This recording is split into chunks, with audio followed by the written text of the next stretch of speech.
G'day there, it's Charles MacKenzie from Infected Blood Australia. I just want to make a quick video to talk to you about a problem that we've got here in Australia.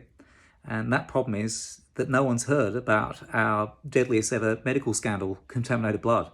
You know, it is pretty incredible that most people here in Australia haven't heard about our worst medical scandal.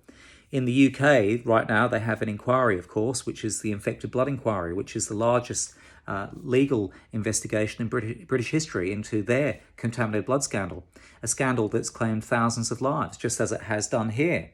A scandal that involves the British-developed factor VIII medicine, which was used by people with the blood clotting disorder haemophilia in the UK, that came out to Australia also and killed 1,400 Australians with haemophilia. There are thousands of people who have survived tainted blood.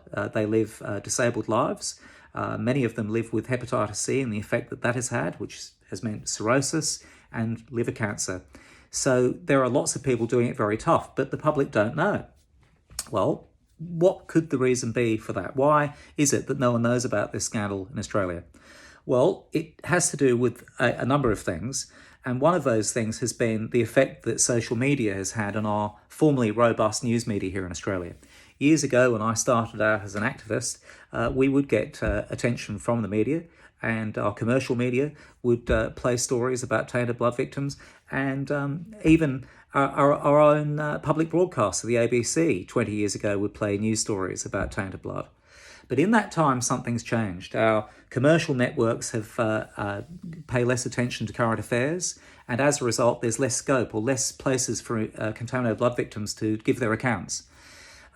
Pretty much the only place we've got left in terms of TV media here in Australia is our national broadcaster, the Australian Broadcasting Corporation.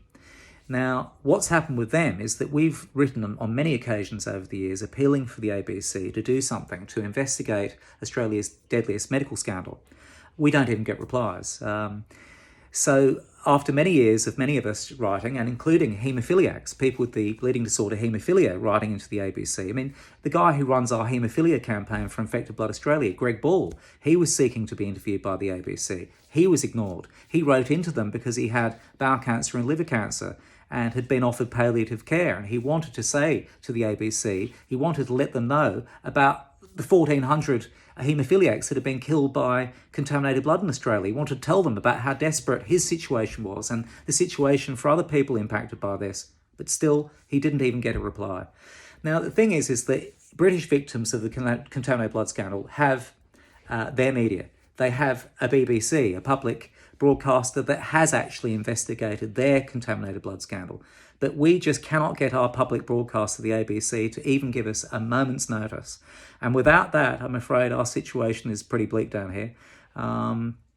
If we cannot get the public broadcaster that we pay for to do its job, then I'm afraid the situation for contaminated blood victims and their families is pretty dire.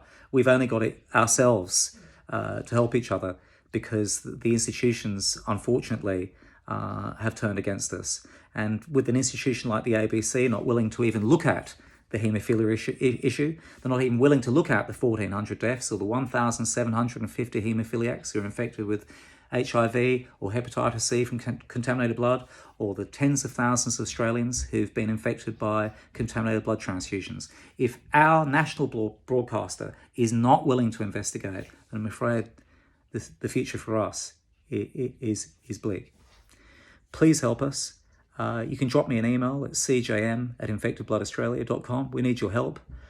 We need someone from the ABC to do the right thing and investigate contaminated blood.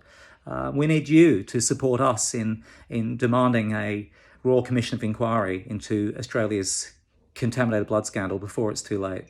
And thank you sincerely for your time. Thank you.